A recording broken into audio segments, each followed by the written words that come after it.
परमेश्वर का धन्यवाद करता हूँ और मेरे आत्मिक पिता प्रेरित सुखपाल लाना जी का भी मैं धन्यवाद करता हूँ, जो कि हम उनके द्वारा सीखते हैं और बढ़ते हैं। और आज मैं मेरे जीवन की बड़ी गवाही देने जा रहा हूँ। जैसे कि मैं संसार में था, हालात मेरे ऊपर थे, दुखी था, परेशान था। आज से 1.5 साल पहले करीबन मेरी अचानक तबीयत खराब हुई। उसमें मेरे हाथ पैर एकदम लुस्त हो जाते थे और दिमाग एकदम डिप्रेशन में चले जाता था और बहुत परेशानी थी और मन में नेगेटिविटी ख्याल आते थे कि अब मैं नहीं बचूंगा। ऐसे बहुत सारे ख्याल आते थे, जिसके बाद में काफ़ी दिन तक मैं घर वालों को बोलते रहा, मगर घर वालों ने डॉक्टरों को दिखाना चालू करा। हम डॉक्टरों के पास गए तो डॉक्टर से मतलब आराम ही नहीं लग पा रहा था। जैसे कि मैं डॉक्टरों को दिखा रहे थे, डॉक्टरों ने जांचे कि उसमें कोई बीमारी नहीं है। जिसके बाद में हमने तांत्रिक बाबा के पास जाना चालू किया। तांत्रिक बाबा के पास गए तो कोई बाबा कुछ बोलता है, कोई बोलता कर दिया, कोई बोलता कुछ बोलता है, कोई कुछ ऐसे जिसके मन में जो आए वही बोल रहा था। मगर बहुत हम परेशान थे, बहुत तकलीफ में बढ़ चुके थे हालात। जिसके बाद में जैसे मैं ज़्यादा ही ज़्यादा होते जा रहा था। फिर एक तांत्रिक बाबा ने बोला है कि तुम 13 दिन और जियोगे, जिसके बाद नहीं, खत्म। तो उसके बाद मैं सुन के बहुत घबरा गया, डर गया और बहुत मतलब ऐसे डर जैसे बैठ गया कि अब क्या होगा। फिर जिसके बाद में वहाँ से आने के बाद एक भाई ने मुझे प्रभु यीशु मसीह के बारे में गुड न्यूज़ दी। फिर मैं शुरू में तो मैं सोचता था ये धर्म है तो मैं नहीं जाऊँगा, ऐसा करके मैं आगे पीछे मन था। मगर जब ज़्यादा ही तकलीफ होती है तो आदमी सोचता है एक बार यहाँ जाके तो देखें। तो फिर मैं वहाँ गया और वहाँ पर जब यहाँ पास के चर्च में आया, यहाँ मेरे ऊपर लेहन प्रार्थना हुई। प्रार्थना होने के बाद मैं ठीक तो हो गया, मगर पूरी तरीके से छुटकारा नहीं हो पा रहा। क्यों? क्योंकि मेरी विश्वास उतना नहीं था, नया था और मतलब मेरी प्रार्थना भी नेगेटिव थी और मैं बहुत कुछ सोच में था। मैं बहुत दिन तक 2-3 महीने से चला, मगर मैं सोच रहा था कि प्रभु तो बोलते हैं कि ठीक करते हैं, मगर यहाँ क्यों नहीं हो पा रहा मैं। मगर फिर एक दिन में मैं यूट्यूब खोल के देख रहा था, परेशान था।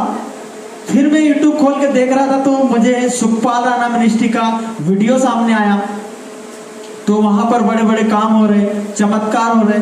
मैंने वीडियो देखा, मैंने सोचा यहाँ से मेरा काम हो जाएगा। फिर जिसके बाद मैंने वहाँ के लोगों के नंबर निकाले, टीम मेंबर के। जिसके बाद में मैंने उनको कॉल किया। कॉल करने के बाद उनसे मेरी बातें हुई, उनने मुझे कुछ बताया परमेश्वर के राज्य के बारे में। जिसके बाद में मैं उन्हीं लोग का फिर फोन आया कि आपको पूरी तरीके से हील होना है तो आपको यहाँ आना होगा। तो मैं अगले लॉकडाउन में मैंने बोला हाँ ठीक है मैं आऊँगा। तो फिर मैं लॉकडाउन में गया। जाने के बाद वहाँ गया, वहाँ से पापा जी के द्वारा लेहन प्रार्थना हुई। लेहन प्रार्थना के बाद मेरा छुटकारा हुआ और फिर मैं उसी समय से आज़ाद हूँ। और फिर कुछ ऐसी नेगेटिविटी बातें मेरे अंदर रहती थी जिससे मैं डरता था। मगर जब मैं वहाँ पर काफ़ी समय रहा, मैं सीखा, बड़ा। उन्होंने बहुत वहाँ की टीम ने मुझे गाइड किया।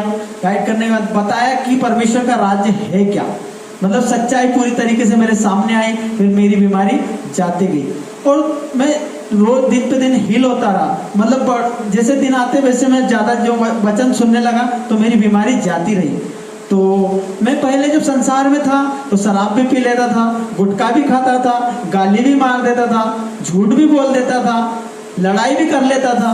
मगर जब मैंने प्रभु यीशु मसीह को ग्रहण किया तो मुझे पता चला कि सच्चाई, मैं तो इतने दिन से अंधकार में जी रहा था, मैं नासित जीवन जी रहा था।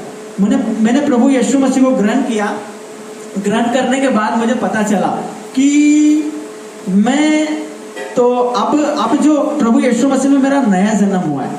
और जिसके बाद में मैंने यहाँ पर सीखी, बाइबल की बातें सीखी बाइबल में उत्पत्ति से पढ़ने चालू करा, मैंने एक अध्याय पढ़ा, फिर मत्ती रचित सुसमाचार से पढ़ना स्टार्ट करा, तो मुझे पता चला कि परमेश्वर एक ही है। और परमेश्वर, मुझे ये समझ में आ गया कि परमेश्वर और मनुष्य में फर्क है। मनुष्य की बनाई हुई चीज को हम नाप सकते हैं, तोल सकते हैं, मगर परमेश्वर की चीज को हम न तो नाप सकते हैं न तोल सकते हैं। तो ये मुझे समझ में आया कि परमेश्वर है। मेरे मन में आया कि हमें कोई ने तो बनाया है, ऐसे मन में ख्याल। और फिर मैं यहाँ आके मुझे सारे ख्याल, मतलब जितनी भी मेरी सोचे, मैं इधर उधर की बात सोचता था, आगे पीछे होता था, मगर यहाँ आके मेरा सारी कंफ्यूजन दूर हो गई और मैं बढ़ रहा हूँ और भी परमेश्वर के वचनों में आगे। और मैं ऐसे कि जैसे वचन में भी लिखा है, तुम सत्य को जानो, सत्य तुम्हें स्वतंत्र करेगा। तो मैंने वचन को जाना, सत्य को जाना और मैं स्वतंत्र होगा। और मुझे एक वचन लगा जिसमें लिखा है कि क्या हो सकता है कि तेरी माँ जो तुझे दूध पिलाए वो भूल सकती है? हाँ, वो भूल सकती है, मगर प्रभु बोलते मैं तुझे नहीं भूल सकता। तो वो वचन मैंने जब गहराई से सोचा तो मुझे लगा, वाह, प्रभु यीशु मसीह अपनी जो माँ जिसने जन्म दिया, जो दूध पिलाती, वो भूल सकती है, मगर प्रभु ने वादा किया है कि मैं नहीं भूल सकता। कितनी बड़ी बात है। धन्यवाद करता हूँ महान पिता परमेश्वर का, जिसके द्वारा आज मैं इस जगह पर हूँ। मैं अपने जीवन की गवाही दे रहा हूँ और मैं उस मिनिस्ट्री का भी धन्यवाद करता हूँ जिससे मैं सीखता हूँ, बढ़ता हूँ। मैं अपने आत्मिक पिता को भी धन्यवाद करता हूँ जिसके द्वारा मैं हर वचनों में बढ़ रहा हूँ और उनको परमेश्वर और भी बहुत बहुताई से इस्तेमाल कर चुके हैं। प्रभु यीशु मसीह के सामर्थ्य नाम से उनकी टीम ब्लेस हो चुकी है और वो बहुत नया उनके ऊपर भेद प्रकट कर चुके परमेश्वर। और बहुत सी ऐसी बातें हैं। और मैंने एक बात ये देखी है कि जो आत्मिक पिता मेरे प्रेरित सुखपाल राणा जी हैं, वो प्रभु यीशु मसीह के स्वभाव के हैं, क्योंकि प्रभु के जो स्वभाव थे सेम गुण उन्हीं में दिखते हैं। और सचमुच बात यह है, क्योंकि मैं वहाँ रहा, काफी समय रहा, 7-8 महीने रहा, मैं सीखा, बढ़ा और भी बहुत सारी चीजें उनके द्वारा मुझे सीखने को मिली। मैं बदला, मैं ब्लेस हूँ, मेरा घर चेंज हुआ। मेरे घर वाले के अब हालात, दुख, पहले रोते थे मगर अब वो प्रभु यीशु मसीह पे विश्वास करते हैं। मैं धन्यवाद करता हूँ उस महान पिता परमेश्वर का।